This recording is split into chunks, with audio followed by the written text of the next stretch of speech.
आइए आज की क्लास में हम लोग पढ़ने वाले परमाणु। किसके बारे में पढ़ेंगे जी? परमाणु के बारे में। यानी कि परमाणु मतलब होता है एटम। क्या होता है?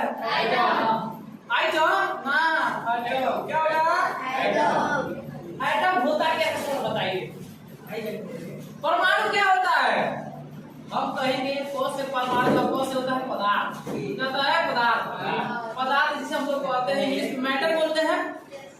पदार्थ अगर कोई पदार्थ है उसको इतना तोड़िए उतना तोड़िए इतना तोड़िए इतना तोड़िए ऊपर से इतना तोड़ दीजिए कि अपने आंखें से दिखाइए और उसको देखने के लिए किसकी जरूरत पड़े?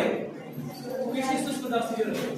ठीक नहीं तो इतना छोटा कर दीजिए कि उसके बाद वो लगे टूटवे ना करे। समझ गया? उसके बाद वो ना वही उसका क्या कहलाता है? वही उस पदार्थ का क्या कहलाता है? एटम यानी कि परमाणु। समझ गए जी? यानी कि किसी पदार्थ को खूब तोड़िए खूब तोड़िए खूब तोड़िए इतना तोड़िए अब ना टूटेगा। समझ आ गया? जब नहीं टूटेगा तो वही क्या कहलाएगा? परमाणु। समझ आ गया? लेकिन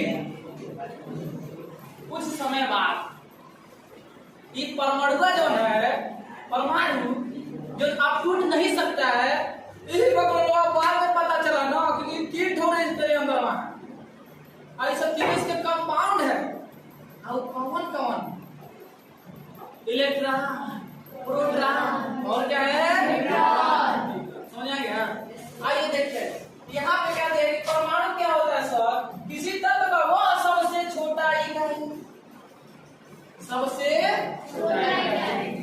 जिसमें उस तत्व के सभी रासायनिक गुण होते हैं।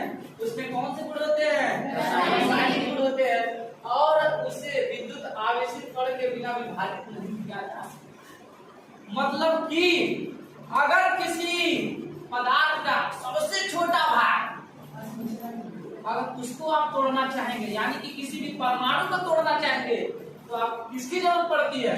विद्युत आवेश की यानी कि सर इलेक्ट्रिसिटी की जरूरत पड़ती है। किसकी? इलेक्ट्रिसिटी। तब और टूट जाता है। समझ आएगा ना? यानी कि जो पदार्थ जो परमाणु होता है किसी पदार्थ का वो सबसे छोटा भाग होता है जिसको कभी नहीं तोड़ा जा सकता। अगर उसको तोड़ा जा सकता है तो किसके द्वारा तोड़ा जा सकता है? विद्युत आवेश के द्वारा। किसके द्वारा? विद्युत आवेश के द्वारा। ठीक है?